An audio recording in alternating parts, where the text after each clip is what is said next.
No two chicken coops are the same.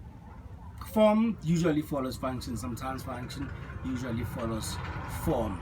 I'd like to think that it's a personality of the owner or the surroundings, and perhaps what the owner would like to do with the chicken coop. Either way, the basics of the chicken coop are usually the same, at least the basics of a very good chicken coop. The most important function that the chicken coop must do is to be an overnight shelter for the chickens, so that they are safe from predators and the elements, weather and such stuff. The second thing that I feel is most important in a chicken coop is the roosts. Some people call it patches. This is the chicken bed, basically, where they come to sleep at night. As you can see, we've put in 4 tiers here, so you could put maybe 12, 13, 14, maybe 16 per roost. That's what it is. It would be differentiated basically on the hierarchy of the chickens. The most powerful ones will be there, the second most powerful one, the third most powerful, and the bottom in the order will be here.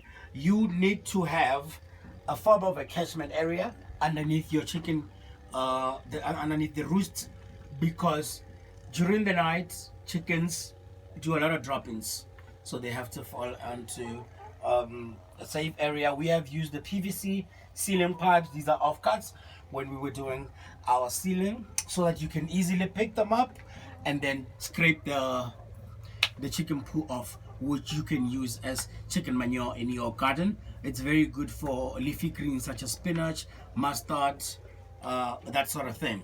So the second most important thing are the nests. You can see here we've made our own nests out of 25-liter paint containers. You just need to cut the lid so that the eggs don't fall off. How you make sure that the chickens lay inside these things, you have to have an egg, and you put in there. A natural inclination of a chicken is to lay the chickens safe where nobody can find them. We had a situation like that, and we thought our chickens were not laying. Meanwhile, they were laying behind the shack. So after a while, while we were trying to move one of the drums there, we found a ton of eggs there. So when your chickens haven't started laying, how you train them to lay is you can put bogey eggs such as this one. You see, if you drop it, it just bounces. You can get it from a hardware store, you can get it from a nursery or a pet shop, whichever way. If you can't find this in your area, what you can do is you can get a golf ball. I've seen my dad use a golf ball. You can spray it to be this goldish color, but there are eggs that are white in color, so chickens would have an idea. Or you could even use store-bought eggs, just put a cross on them or something, just to differentiate which eggs are the store-bought and which ones, because the chickens would look at where the other chickens have laid and would think, okay, so if another chicken can lay there, it means that it must be a safe place for them to lay. So you can put those there so that the chickens could come and lay. You see inside the eggs here, the nest, we have shredded paper here. I've seen a lot of people use grass or straw or other stuff. I prefer shredded paper, because if you put it in grass, the chickens tend to eat the grass, so you have to keep on replacing them. But with the shredded paper, you never had such problem. So that's what you would have inside your chicken coop. You'd have roost for them to sleep at the bottom, the catchment area where the poo would come, and then you would have the nest. Basically, you don't need anything more than that. You would probably have to insulate it like we did here for the winter, but we'll take this off in the summer so that it stays cool. But now, because the overnight temperatures are a little bit too low, we make sure that they stay a little bit warm. The outside of your chicken could be reserved for the feeding station. You don't necessarily have to have it closer to the coop. I have it closer to the coop just so the chickens know where home is, because we have them here in a free-ranging type of setup. It is a free-ranging type of setup, but it is also enclosed so that it doesn't infringe with the neighbors.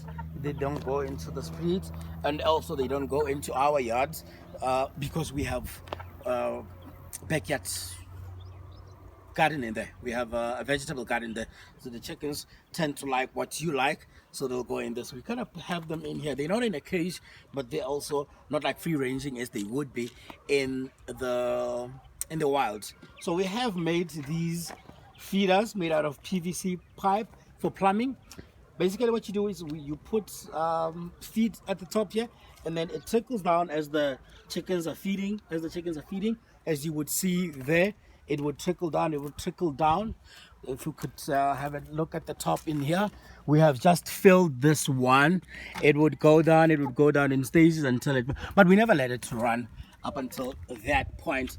However, in a situation where we would need to go maybe visit people, go on a holiday or whatever, this could last us for something like a week or so for the 35 that we have here, which is a little bit numerous for backyard chickens. Some people would have 5 or 6, around 10-ish or so. So it could last you about 2 weeks with this sort of setup. We have the smaller ones here where we put stuff for the hens, and then we have the big ones there where we could actually have the roosters also eat in them. So anything that we would not want the roosters to eat, something like calcium for the eggs, we would put in here. It would not be good for the roosters because the roosters do not lay eggs, so that calcium would go into their livers and actually damage their livers. That is that. The other thing that we have in here is a waterer, a drinker, which we have suspended just above the ground, that it doesn't touch the ground. We hope that it keeps the water as clean as possible. I mean, something is always going to fall in there. However, that's the best we could do. We've suspended it with a chain so that at least we know that it is firm. I've seen people do it with a rod or some form of thread.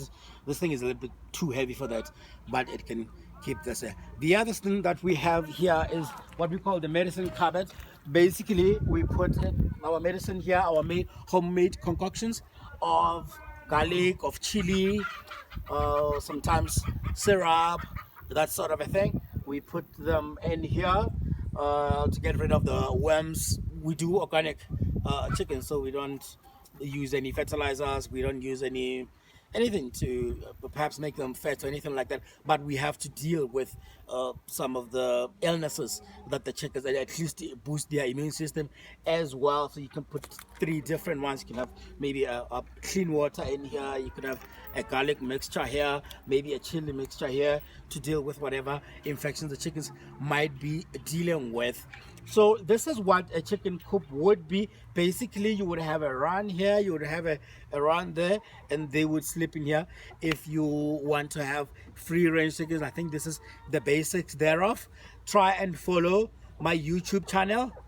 Go into YouTube and search Nyakalo Lepoto there and see many other great videos where I teach you how to grow your own food in a form of backyard vegetables, in a form of fruit trees, and also in a form of chickens. Thank you.